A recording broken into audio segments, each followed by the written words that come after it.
operation, but it's an amazing blessing to be able to do what we do. Today's a very special day. It's International Women's Day. And, I know that you have a service planned. Yeah, I think it was yesterday that you had an event planned that the tornado decided you had other plans and you're going to move that. But I want to tell you some things you did yesterday for Women's Day and this weekend. Throughout Africa, Hope Worldwide has been instrumental in early childhood development work, principally focused on women and children. We have, as many of you know, HIV treatment. Dr. Ottenweiler and Dr. Mark Aguirre, Mark O is retired. Mark Aguirre is still in South Africa doing amazing work throughout Africa and the HIV world, which has largely changed from a death sentence to now a very treatable thing, largely to those efforts, early pioneers like Mark. We have treated several 100,000 people in Africa with the HIV virus and continue to do that. In Cambodia, we have 2 hospitals.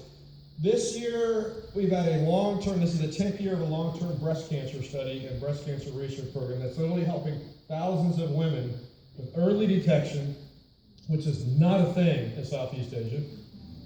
With early detection, with early treatment, and it's changing the dynamics through Sihanouk Hospital. We have another hospital in Cambodia, Sanya Kill Hospital, which is, frankly, baby central. It is the only NICU in Southeast Cambodia, or Southern Cambodia, and they deliver about 200 babies a month, which is, for a small regional hospital, it is a destination to have babies safely.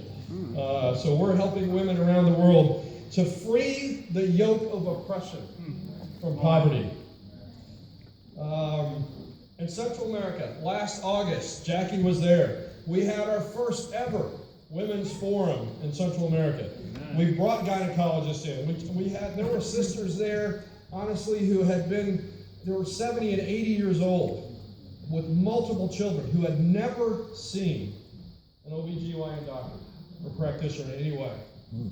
Frankly, that is completely unacceptable in the context of American healthcare, isn't it? I see a lot of heads nodding. That would just not happen here. It shouldn't happen anywhere. So we're being instrumental in doing that, not just with OB treatment and gynecology services, but mental health counseling and mental health treatment, which is not a thing in Central America as well. It's becoming a thing because we believe that it needs to be a thing. Amen. We believe that it needs to change and help and have people like we see in the United States really being aware of mental health issues. And sometimes we say, oh, it's not an issue in the church. False. It is absolutely an issue in the church. And God calls us, in fact, throughout the Old Testament, He calls us to help each other. He sent people to help each other with mental health. So I will preach that one until the day I die on that one. 2 weeks ago, Jackie was there. We talked about it.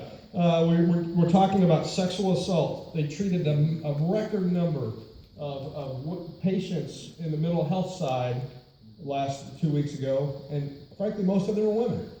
And so that's happening. We just launched a brand new program called Lend Hope, which is a micro-lending program that we've kicked off in Central America and Honduras, and we're going to try to spread that throughout Central and South America, throughout the Caribbean. That's giving zero-interest loans, starting with our brothers and sisters and expanding from there to help, and also not just the loans, but small business training. Amen. Most of those loans, we just did the first 7 loans, 6 of them were to women. And so we're changing that world as well. In the United States, Hope Worldwide and our amazing volunteers funded about $1 million this year from the American Red Cross in the last year and a half. We have an art therapy-based program that's helped over 2,000 children, a high majority of those girls, to overcome the effects of disasters. And we're very excited about that. What does this have to do with contribution? I don't know. Let's find out.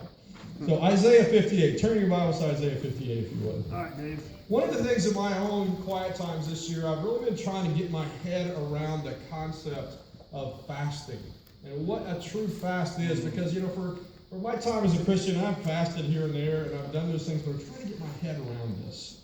What fasting and sacrifice really means. And Isaiah 58 is one of those places we need to go to learn about fasting. Why talk about fasting during contribution? Because when you contribute, you are fasting from something. Right. When you sacrifice, it's a form of a fast. Because frankly, if I write a check today, I'm fasting from something in my income.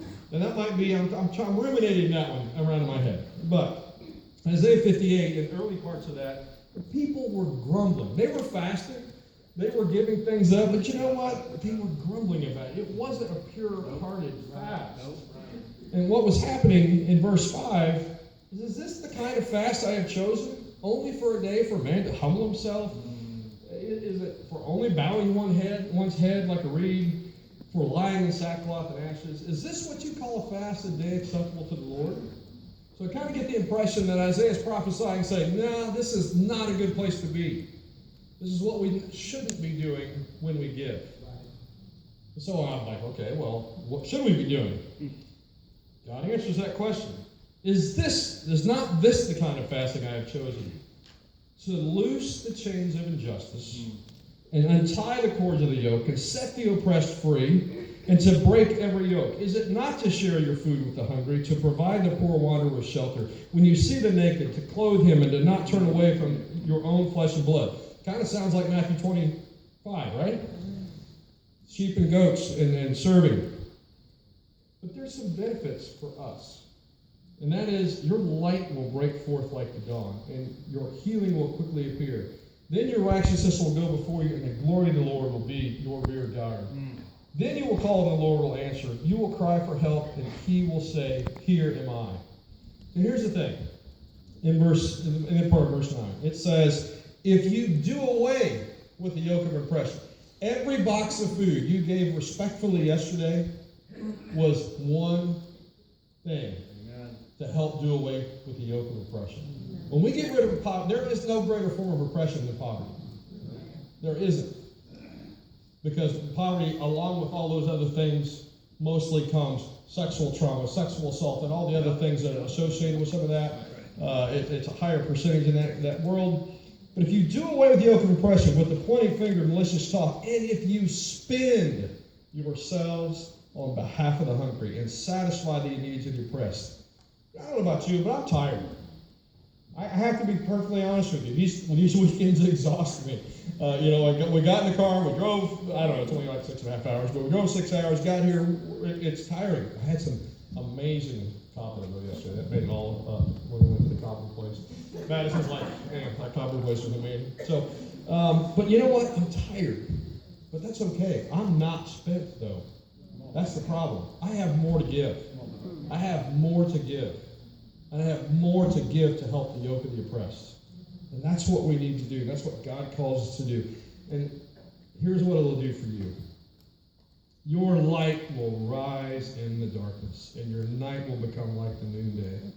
The Lord will guide you always. He will satisfy your needs in a sun-scorched land and will strengthen your frame.